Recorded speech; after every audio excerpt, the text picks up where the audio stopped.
Hello，大家好，歡迎收睇今集國標頻道。如果講到海鷗嘅手錶，大家第一時間就會諗起海鷗嘅邊一款手錶嘅系列呢？今次就介紹呢一款海鷗嘅雙追針計時碼錶。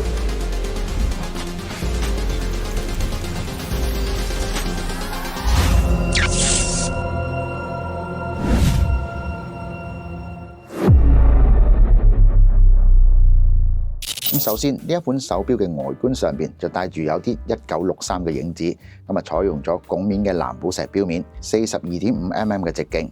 今次嘅錶殼就用鈦金屬製造，有助於減輕呢一個重量，從而就提升手錶嘅質感。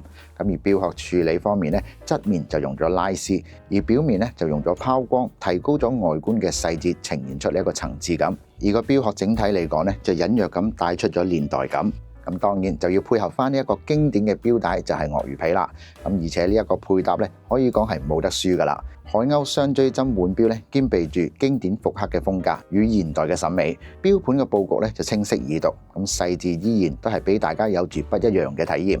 而雙追針顧名思義就係將兩支針追逐嘅意思。一支針就係負責追時間，而另外一支針就係負責記錄時間嘅停留最重要嘅嗰一個時刻。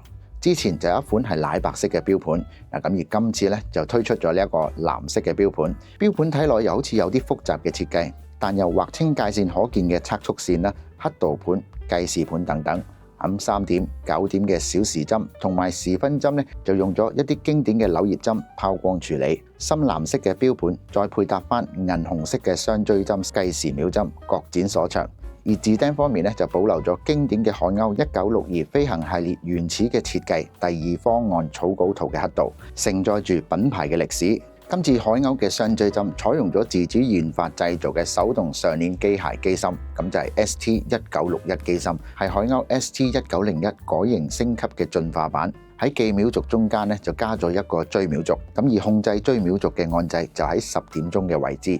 海鷗集團積極同埋進取，將機芯嘅技術就再度咁去改良同埋提升。就嚟簡單咁講下如何操作順序，按照不同位置嘅把的就進行呢一個計時嘅功能。按下2點鐘位置嘅按鈕啟動計時功能後，再按10點鐘位置嘅按鈕，令紅色嘅計時秒針停止，就可以做到分段記錄多個唔同時間，或者同時進行多個任務。而隱藏喺背後嘅銀色指針就繼續咁轉動，實現出雙追針嘅效果。再次按下10點鐘嘅位置紅色秒針就會迅速咁追回。最後按下2點嘅位置就將兩支秒針一齊停頓。而4點位置就係復位嘅功能。而呢一款手動上鏈嘅機芯動力儲存時間就為約45小時。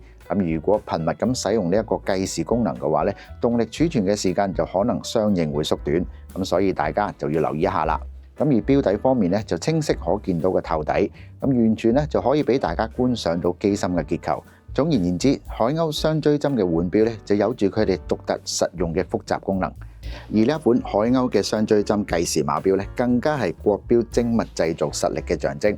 雖然中國製錶歷史上邊只得70年，喺時間上雖然係不能夠攀比百年嘅鐘錶品牌但佢哋呢一種進取專業嘅精神同埋精妙機械工程嘅技術製作相信大家都有目共睹噶啦。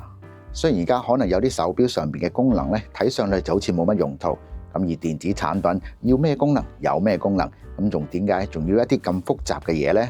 但係大家就千祈唔好忘記，如果冇咗呢一啲咁精密嘅機械結構計算幫助之下完成咗好多關於時間嘅重要任務，點會有今日我哋有好多事情都咁有效率咁陪伴住我哋呢？所以有時候戴手錶唔係話講佢嘅功能有幾好，或者係佢比邊個厲害，而係呢一隻手錶裏邊所存在嘅一些價值是什麼。而今日我所介紹嘅呢一款海鷗嘅雙追針計時碼錶限量版就只得500隻。如果大家係感興趣嘅話不妨可以去翻我哋佐敦裕華國貨嘅中華國錶裏邊試戴下，了解下嘅。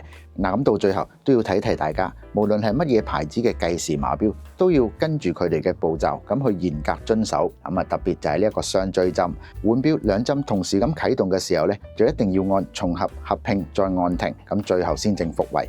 切記啦，千祈就唔好當呢一個計時碼錶運行緊嘅時候就直接按呢一個復位。咁無論係乜嘢品牌嘅計時碼錶或者係雙追針嘅碼錶咧，基本上嘅操作，如果你唔按照住佢嚟做嘅話咧，就一定會令到個機芯受損，咁造成咗呢個機芯嘅故障。咁大家就一定要緊記好啦。好，今集嘅國標報道咧就完畢啦，我哋下一集再見，拜。